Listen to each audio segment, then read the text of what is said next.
The night was colder than usual, and the mansion at the edge of the city seemed alive, almost breathing. Its windows reflected the pale moonlight, and the wind whispered through the broken gates like someone or something was waiting for me. My friends had dared me to spend the night there, laughing at the stories of the mansion's past. But now, standing at the threshold, I could feel the air grow heavy. As soon as I stepped inside, the door slammed shut behind me. The sound echoed like a scream bouncing through the empty halls. Shadows stretched unnaturally across the walls, and the faint smell of burning incense lingered, though no fire was visible.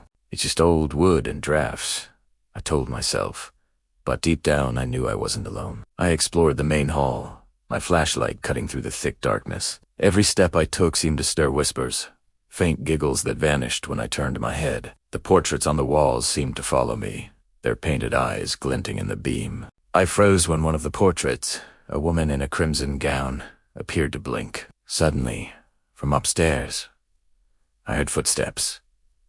Slow, deliberate. I called out, but my voice sounded distant, swallowed by the oppressive silence. The staircase creaked, as if someone or something was descending.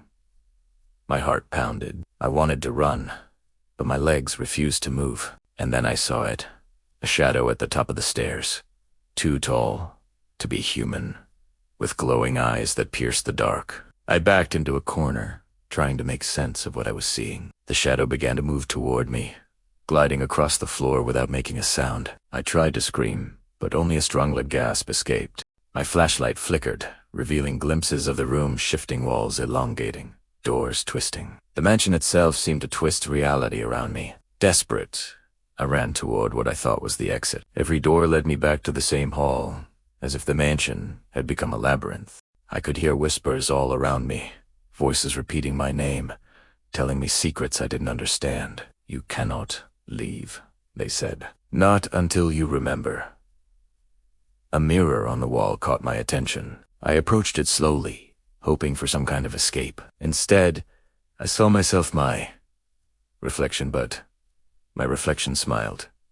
When I did not, its eyes were black voids, and it mimicked my every move with a cruel delay, as if it were alive, taunting me. My stomach churned, and I realized I wasn't in the mansion alone. I had become part of its story. I ran to the basement, hoping to find another way out. Cobwebs clung to my clothes, and the air grew colder, every breath visible in pale mist. At the far end, a rocking chair moved on its own, slowly, rhythmically. On the chair sat the same woman from the portrait upstairs, her gaze fixed on me. Her lips moved, whispering words I couldn't understand, yet I felt them echo in my mind. You cannot escape what is owed. Oh, spased, or maybe minasai, could no longer tell. Time had no meaning here. Every room I entered seemed to stretch into infinity. The mansion was alive, feeding on my fear, on my desperation. And then I heard the most terrifying sound, my own voice calling from the walls, crying, screaming for help, and I realized I had been speaking into the void all along. In the final hour, I stumbled into the master bedroom. Candles lit themselves, revealing the full horror. The walls were covered with names, including mine, carved deeply into the wood. The shadow appeared behind me, whispering, "This is your night. Your story ends here." I turned to run, but the floor beneath me gave way. I fell into darkness.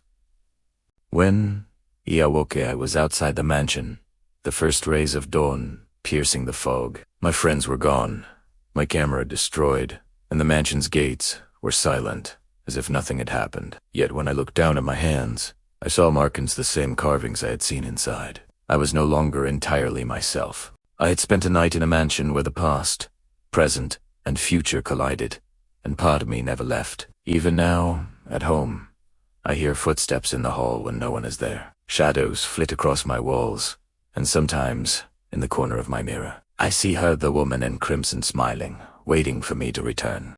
I survived the night, but I was never truly free. The mansion owns a part of me forever.